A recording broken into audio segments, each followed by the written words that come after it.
فأنا ناصح لإخواني بالصدع بالحق تبيض وجوههم. السكوت في مسألة الحزبية يضرها، فاصدع بما تؤمر وأعرض عن المشركين. سلامي على دماج ورجالها والشيخ يحيى ودار العلم يا سعد بانيها. على محمد عبدك ورسولك وعلى آله وأصحابه أجمعين أما بعد. Untuk yang tafsir As-Sa'di, kita masuk kepada ayat 172 sampai 173 itu ya. Membaca ayat itu dohirnya, yaitu tentang firman Allah Ta'ala, ya ayyuhalladzina amanu kulu min thayyibati ma razaqnakum washkuru lillahi in kuntum iyyahu ta'budun. Innama harrama alaikumul maitata waddama walahmal khinziri wa ma uhilla bihi li ghairillah faman ittara ghaira baghin wala 'adin fala isma alaih innallaha ghafurur rahim. Wahai orang-orang yang beriman, makanlah dari yang baik-baik yang kami berikan kepada kalian, dan bersyukurlah kalian kepada Allah apabila hanya kepadanya lah kalian itu menyembah. Hanyalah Allah itu mengharamkan kepada kalian bangkai, darah, daging babi, dan apa saja yang disembelih untuk selain Allah. Kemudian barang siapa terpaksa untuk memakannya tanpa dia itu melebihi batas,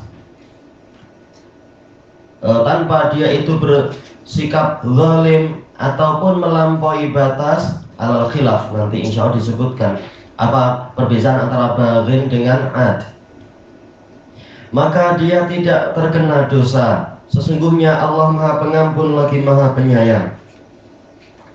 Baik, dohirnya sudah sama sekarang ya, yaitu masuk ke ayat itu. Sikit belum habis. Kenapa? Masalah sikit belum habis daripada wa'ina dan yang Ibnu Katsirnya. ya. Tayyib. Kemudian kama qala ta'ala lilladzina la yu'minuna billah. Sah iya ya.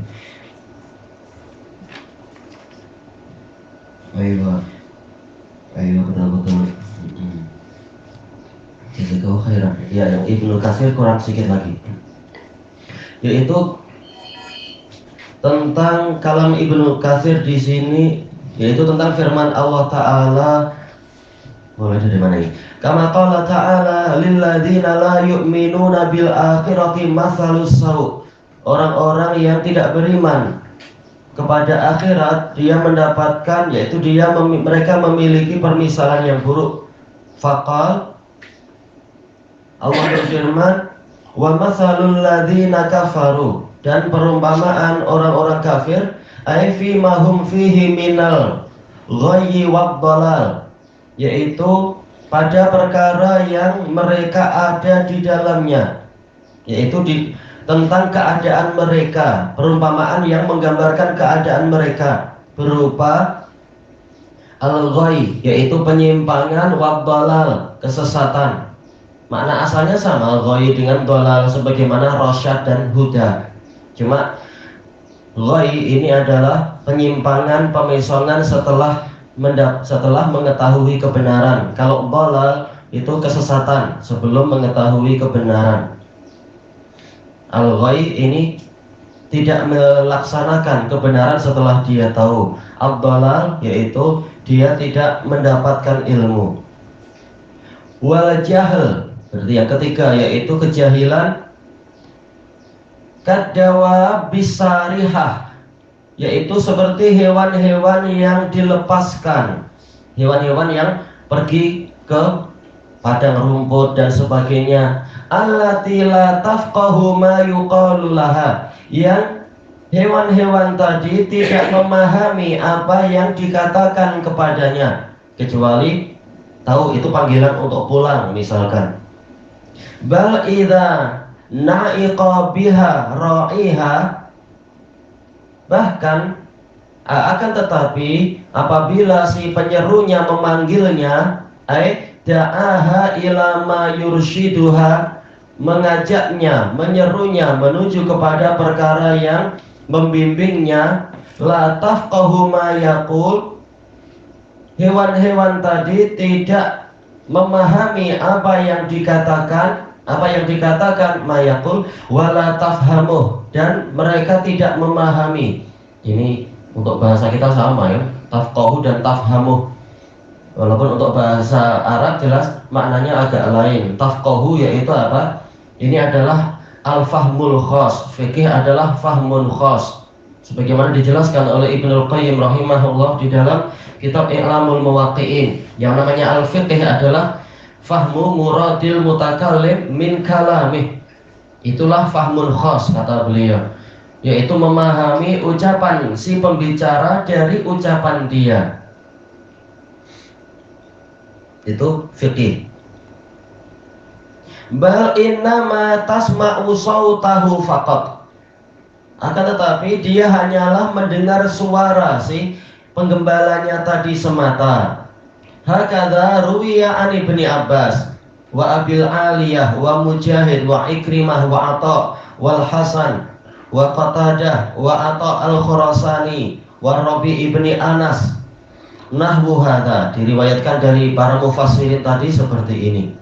Waqil, ada yang mengatakan innama hadha mathalun duriba lahum fi du'aihimul asnam. Ini tafsir yang kedua, walaupun yang pertama itu yang lebih tepat. Ada yang mengatakan ini adalah perumpamaan yang dibuat untuk kaum musyrikin tentang doa mereka kepada patung-patung. Jadi mereka lah yang menyeru, patung-patung itu yang tidak mendengar. Allati la tasma'u wa la tubsiru wa la ta'qilu syai'a, yang mana patung-patung itu tidak mendengar, tidak melihat, dan tidak memahami sedikit pun. Ikhtarahu Ibnu Jarir, ini dipilih oleh Ibnu Jarir. Jelas makna pendapat kedua betul, tetapi itu bukanlah sesuai dengan apa yang Allah inginkan dari pola ayat yang di dalam pembahasan kita. Wal awwal aula, kata Imam Ibnu Katsir, pendapat yang pertama itu yang tepat, sebagaimana itu pendapat jumhur salaf.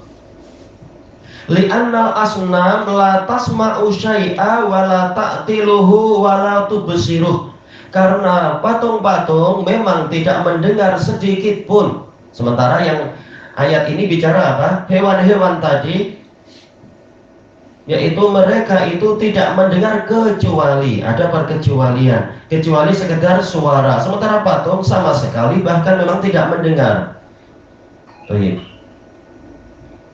Tidak memahami dan tidak melihat sedikit pun. Sementara hewan-hewan tadi mampu melihat dan mampu mendengar, cuma tidak paham saja dia.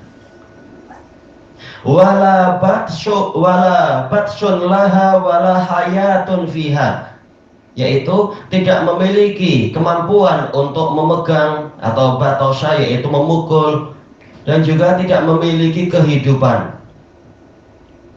Wa qawluhu summun bukmun umi, ay summun an sama'il haq, yaitu tuli dari mendengar kebenaran. Bukmun an yatafawwahu nabih, bukmun la yatafawwahu nabih, mereka bisu, tidak mau mengucapkan kebenaran.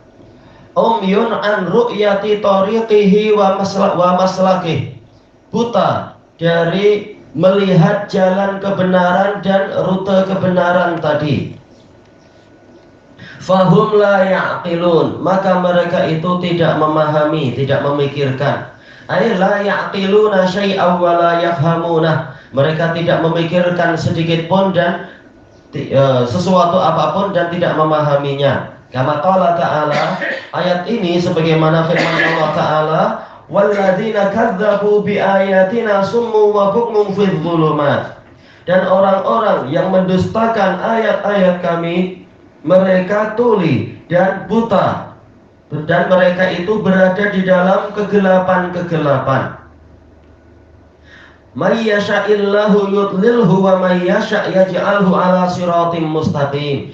Barang siapa Allah kehendaki, Allah akan menyesatkan dia. Di sini ada takdirnya yaitu maf'ul bih yang kedua, wa may yasha'illahu idlalah yudlilhu. Barang siapa Allah kehendaki untuk menyesatkannya atau kesesatannya, maka Allah akan menyesatkan dia. Wa may yasha' berarti yang setelahnya ada maf'ul bih yang tersembunyi juga, maf'ul bih kedua. Wa may yasha'illahu hidayatahu yaj'alhu ala siratim mustaqim. Barang siapa Allah kehendaki dia itu mendapatkan hidayah, maka Allah akan jadikan dia berada di atas jalan yang lurus. Selesai dari tafsir Ibnu Katsir. Sekarang kita ambil faedah dari yang disebutkan oleh Imam As-Sa'di rahimahullah. Berpendapat sama tadi mengatakan yang diberi musadani binatang. Yang diberi apa? Musadani. Maksudnya yaitu orang kafirnya adalah binatang itu. Adapun kalau yang dirojihkan oleh Imam Ibnu Jarir, patung itulah binatangnya. Karena khilafnya adalah yang tidak mendengar, tidak melihat dan tidak berbicara itu siapa? Ini yang diperselisihkan. Jelas pendapat jumhur salaf itu yang betul. Kenapa? Karena Allah Ta'ala tidak sama sekali menghilangkan pendengaran dari hewan-hewan tadi. Cuma mengatakan apa? La yasma'u illa du'a wa nida'a. Tidak mendengar kecuali seruan dan panggilan. Maksudnya bagaimana? Hewan-hewan tadi tidak paham, tapi mereka mendengar panggilan. Mereka cuma tahu karena kebiasaan panggilan seperti ini. Oh, kami suruh pulang kandang kot. Mereka sekedar paham itu aja. Tapi masalah mendengar mereka masih ada pendengaran. Nah, sementara kalau pendapat yang kedua mengatakan itu patung, nah itu kurang tepat karena patung sama sekali memang tidak mendengar, apalagi sampai memahami. Cuma pendapat kedua mereka membela diri memang. Mereka mengatakan yaitu yang Allah perumpamakan tidak sampai sedalam itu, tetapi yang Allah inginkan adalah yaitu sekedar bahwasanya suara-suara yang ada itu tidak sampai mendatangkan manfaat, itu saja yang Allah perumpamakan kata mereka. Tapi jelas pendapat pertama lebih tepat dilihat dari sisi balaghahnya, dari sisi apa itu tasbih yang murakkab. Betul-betul pendapat pertama itu yang sesuai dari masing-masing individuanya. Ini diperumpamakan bagian sini, ini diperumpamakan bagian sini, bagian sini. Kalau pendapat kedua itu mau tidak mau sebagiannya linknya tidak tepat, yaitu illa doa awanidaa itu pembatasan yang Allah Ta'ala datangkan itu tidak akan sinkron dengan, tidak akan sesuai dengan pembahasan masalah patung. Karena patung betul-betul memang tidak mendengar, tidak mungkin ada illa di situ. Patung-patung itu tidak mendengar kecuali seruan dan panggilan. Ya, jelas ada bagian mustasna yang tidak akan sesuai di situ untuk dijadikan sebagai perumpamaan. Makanya pendapat pertama yang lebih tepat karena lebih lengkap. Dan mengikut tafsir Ibnu Katsir ini, adakah dia sudah membuat pentarjihan? Iya, beliau sering mentarjihkan. Makanya beliau tadi mengatakan apa itu? Pendapat pertama itu yang lebih tepat, kata beliau kan aula. Mana tadi ya? Ayo, beliau di sini tadi mengatakan apa itu? Wal awal aula. Ya, pendapat yang pertama itu yang lebih tepat. Karena patung memang tidak mendengar sama sekali, sementara hewan tadi mendengar cuma tidak memahami.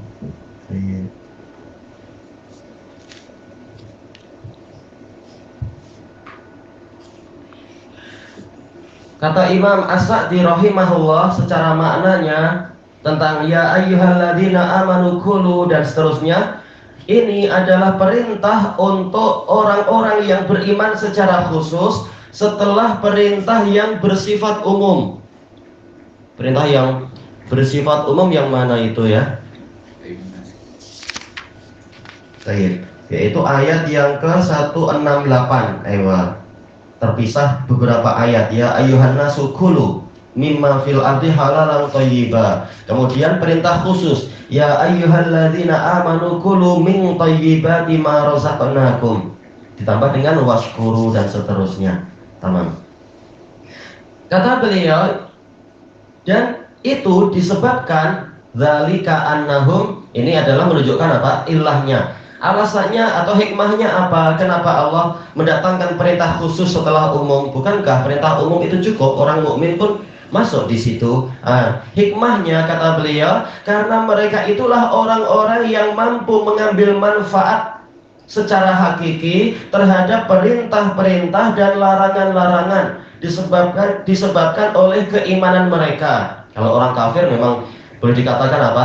Tak ada breaknya, tak ada ringnya. Kalau orang Indonesia bilang disuruh makan yang halal, sudah semuanya pun dikebas.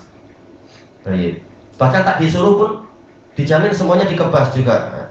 Dan ini untuk orang mukmin, mereka dengan adab menunggu perintah dari Allah, kemudian melihat batasannya mana. Oh, yang baik-baik saja, yang haram-haram tidak. Dan tahu setelah itu wajib apa? Oh, wajib bersyukur. Allahul musta'an. Disebabkan oleh keimanan mereka. Jadi mereka melakukan itu bukan karena ikut hawa nafsu sesuka hatinya. Kemudian maka Allah memerintahkan kepada mereka untuk memakan yang baik-baik dari rezeki yang ada itu, yang Allah berikan itu. Dan yang kedua yaitu bersyukur kepada Allah atas kenikmatan yang Dia berikan. Allah di sini yaitu sababiyah, disebabkan karena kenikmatan yang Dia berikan kepada mereka. Caranya bagaimana? Yaitu dengan mempergunakan kenikmatan tadi untuk menaati Allah dan untuk menguatkan diri dengan nikmat-nikmat tadi di dalam, yaitu untuk melaksanakan apa yang akan menyampaikan dirinya kepada Allah. Baik. Kita tujuannya makan adalah untuk mendekatkan diri kepada Allah, untuk mendekat ke surganya Allah. Karena hakikatnya kita memang terus berjalan, tapi ada yang jalannya ke surga, ada yang jalannya ke neraka. Na'udzubillah. Nah, kita gunakan nikmat yang ada untuk menambah bekal-bekal ke surga, bukan justru menjadi bahan di neraka. Kata beliau, kemudian Allah memerintahkan kepada mereka dengan perintah yang Allah berikan kepada para rasul di dalam firman-Nya, ya ayyuhar rusulu kulu minat thayyibati wa'malu sholiha. Wahai para rasul, makanlah dari yang baik-baik dan kerjakan amal soleh. Baik, dua ayat ini digabungkan oleh Rasulullah SAW di dalam apa itu? Arba'in Nawawiyah itu ya, hadis Abi Hurairah. Baik. Jadi bukan hanya hidup bebas yaitu makan minum sesukanya, tapi ada amal soleh, ada juga perintah untuk bersyukur apabila kalian memang hanya menyembah Allah. Maka ini bantahan kepada orang-orang yang dinamakan sebagai kelompok apa itu? Permissive society, kata orang-orang dengan bahasa yang katanya keren itu. Apa artinya? Masyarakat yang serba boleh, kelompok ibahiyah, semuanya serba boleh. Kita tak mau dikekang oleh agama. Agama itu hanya membuat kita terbelenggu. Na'udzubillah. Kata-kata kufur. Engkau hamba. Hamba memang menjalankan tugas dari penciptamu. Itu pun bukan 24 jam diwajibkan sholat. Padahal makan, minum, dan bersuka cita itu boleh dikatakan 24 jam. Tapi sholat paling 5 menit kali 5 atau yang seperti itu. Ditambah ibadah yang lain demi kemaslahatan dia sendiri. Kalau tidak mau dia akan menjadi hambanya syaitan. Dan Rasul juga tetap terus disuruh beramal, tidak seperti orang sufi yang mencapai tingkat tinggi tidak perlu amal soleh. Itu pun tak puas, lebih tinggi lagi. Saya mau jadi Tuhan lah, sudah jadi Tuhan tuh. Seakan-akan gitu kan, ujung-ujungnya minta orang sujud pada dia atau apa. Kata beliau, maka syukur di dalam ayat ini adalah amal soleh. Yaitu apa? Ayat ini menafsirkan ayat yang tadi. Di antara bentuk syukur adalah amal soleh. Maka sesuailah antara ayat ini dengan ayat yang itu. Karena perintah pada kaum mukminin itu juga perintah kepada para rasul tadi, pemimpin mereka. Terus kemudian di sini beliau mengatakan, namun di sini Allah tidak menyebutkan halalan. ya ayyuhalladzina amanu kulu min thayyibati ma razaqnakum. Sekarang sudut pandangnya bukan dibandingkan dengan yang ya ayyuhar rusul, karena sekarang yang ayyuhar rusul pun juga tidak ada halal, tidak ada lafaz halalan. Tapi sekarang dibandingkan ke ayat yang terdahulu, ayat 168. Ya ayyuhan nasu kulu mimma fil ardi halalan thayyiba. Untuk yang Rasul dan kaum mukminin tidak disebutkan yang halalan. Apa hikmahnya? Kata beliau, karena orang mukmin Allah telah membolehkan untuknya yang rezeki yang baik-baik, yang bersih dari tuntutan. Kenapa? Bersih dari tuntutan karena namanya mereka mukmin. Adapun manusia secara umum masih diberi batasan. Adapun mukmin dia sendiri sejak awal sudah tahu batasannya. Ini seakan-akan demikian. Dan juga karena keimanannya akan menghalangi dia dari melakukan apa yang dia tidak berhak mendapatkannya.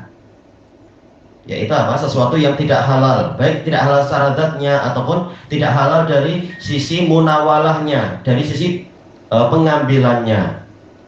Kemudian firman Allah Ta'ala, in kuntum iyyahu ta'budun, apabila kalian hanya kepada Allah menyembah, hanya kepada Allah lah kalian itu menyembah, yaitu maka bersyukurlah kalian kepadanya. Tayyib. Ini alal khilaf di kalangan para lughawiyin. Kalimat yang mana? Washkuru lillahi in kuntum iyyahu ta'budun. Yaitu kita tahu in kuntum ini adalah polanya adalah yaitu jumlah syartiyah, ada fi'lus syarat. Nah, sekarang jawabus syaratnya mana? Kalau jumhur lughawiyin mengatakan jawabus syaratnya itu tersembunyi, yaitu in kuntum iyyahu ta'budun fashkuruh atau fashkurulah. Dari mana kita tahu? Yaitu ditafsirkan oleh lafaz yang sebelumnya, washkuru lillahi in kuntum iyyahu ta'budun. Berarti washkurulillah ini bukan jawabus syarat, tetapi dia sebagai mufassir terhadap jawabus syarat yang terhapus di belakang. Adapun Sibawayh sendiri dan sebagian ulama mereka yang anak ingat karena ini sudah lama, mereka mengatakan bahwasanya jawabus syarat boleh didahulukan seperti ini. Jadi washkurulillah ini dia adalah jawabus syarat yang didahulukan. Tidak wajib jawabus syarat itu dibelakangkan, walaupun hukum asalnya jelas jawabus syarat datangnya adalah setelah fi'lus syarat. Nah, dohirnya yang dipilih oleh Imam As-Sa'di pendapat yang mana ini? Dohirnya adalah apa? Pendapat jumhur ya, bahwasanya jawabus syaratnya itu terhapus. Jawabannya itu fashkuruh in kuntum iyyahu ta'budun fashkuruh. Dan memang pendapat ini lebih jelas dari sisi apa? Jawabus syarat di sini dituntut untuk mendatangkan fa. Ada fa-nya, fashkuruh. Baik, kalau polanya seperti ini mau tidak mau memang wajib ada fa-nya. Tak boleh kita mengatakan in kuntum iyyahu ta'budun nashkuruh. Tak, wajib ada fa. Kalau pola fi'il syaratnya seperti ini, maka jawabannya wajib ada fa. Sementara yang tadi washkurulillah ini tak ada fa-nya, maka tidak sesuai kalau dia sebagai jawabus syarat, tapi dia sebagai mufassir terhadap jawabus syarat yang tersembunyi nanti. Pendapat itu lebih kuat di dalam pola yang seperti ini. Cuma kalau nanti polanya lain seperti beberapa pola di dalam surat Yusuf, insya Allah kalau umur kita panjang, nanti ada pola-pola yang memang dia memungkinkan untuk menjadi jawabus syarat yang didahulukan. Memang ini khilaf sejak dulu. Jawabus syarat itu wajib di belakang atau boleh sekali-sekala dikedepankan. Adapun yang di hadapan kita memang mau tidak mau yang di depan bukan jawabus syarat karena tidak ada fa-nya di situ. Ini pun khilafnya masih panjang, nggak masalah. Intinya untuk orang Nusantara terjemahannya sama aja kan. Dan bersyukurlah kalian kepada Allah apabila kalian itu hanya beribadah kepadanya. Terjemahannya boleh dikatakan sama aja.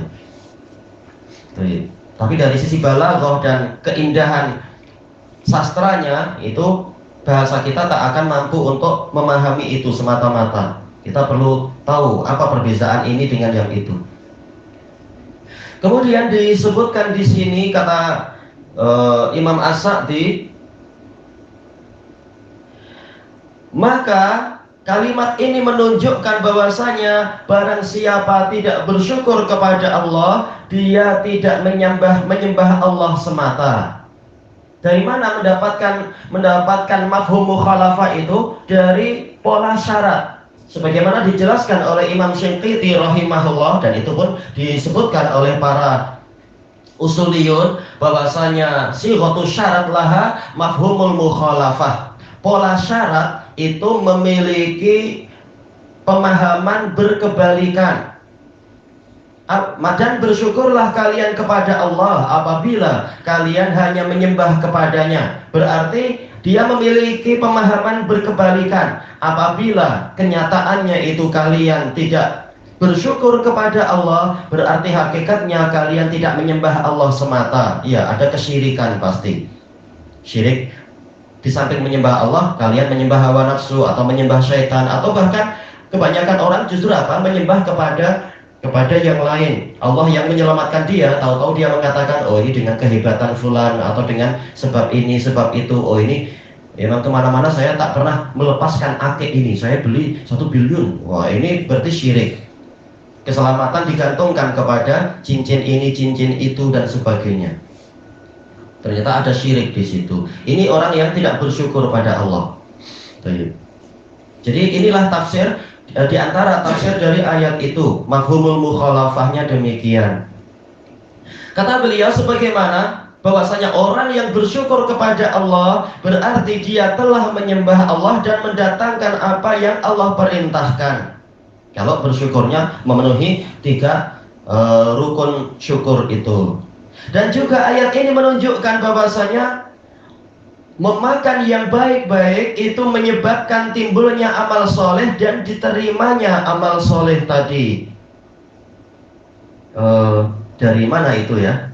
Mungkin dikaitkan dengan ayat yang terkait dengan ya ayyuhar rusulu tadi itu. Ya ayyuhar rusulu kulu minat thayyibati wa'malu sholihah. Wahai para rasul, makanlah dari yang baik-baik dan kerjakan amal soleh. Walaupun pemahaman ini tidak terlalu nampak dari pola kalimatnya, yaitu sekitar hubungannya adalah dengan wawu, sebagaimana ayat yang di hadapan kita, ya ayyuhalladzina amanu kulu min thayyibati ma razaqnakum washkuru lillah. Yaitu hubungan antara kalimat pertama dengan kalimat kedua itu hanyalah disambung dengan harful athof. Kita tahu asal dari huruf athof ini tidak menimbulkan hubungan ilah, ini menyebabkan itu, atau ini diakibatkan dari yang itu, tidak ada hubungan ilah. Tetapi mungkin Imam As-Sa'di melihat dari urut-urutan yang Allah datangkan setelah menyebutkan makan, kemudian menyebutkan apa? Yaitu syukur, menyebutkan ibadah, menyebutkan masalah amal soleh. Seakan-akan yaitu Allah mengisyaratkan bahwasanya memakan yang baik-baik itu akan menyebabkan orang itu mengerjakan amal soleh. Sebagaimana orang kalau rajin makan yang haram-haram, dia akan terhalangi dari amal soleh. Karena ma'ruf dijelaskan oleh Ibnul Qayyim rahimahullahu ta'ala di dalam kitab beliau I'lamul Muwaqqi'in, demikian pula dalam At-Tibbun Nabawi, bahwasanya makanan yang haram-haram ini akan menimbulkan yaitu apa? Orang jadi malas ibadah, orang pikirannya jadi buruk-buruk. Akibatnya dia jadi tidak mau mendekat pada Allah, tapi justru melakukan maksiat-maksiat. Itu hasil dari makanan yang buruk. Nah, boleh jadi beliau mengaitkan dengan yang demikian itu. Adapun kalau dari sisi balaghahnya jelas itu tidak nampak, karena hubungannya semata-mata dengan huruf athof wawu saja. Lalu disebutkan di sini dan diterimanya amal soleh tadi. Nah, ini mengisyaratkan ke hadis yang mana? Hadis Abi Hurairah yang ana sebutkan tadi itu, yang mana Rasulullah SAW menggabungkan antara ayat yang di hadapan kita, ayat dalam bab ini, dengan ayat yang ya ayyuhar rusul, yang kemudian Rasulullah menyebutkan, Abu Hurairah mengatakan summa dzakara rajula yutilus safar as'asa aghbara yamuddu yadahi ila sama ya rabbu ya rabb wa mat'amuhu haram, sampai akhir hadis fa anna yustajabulah.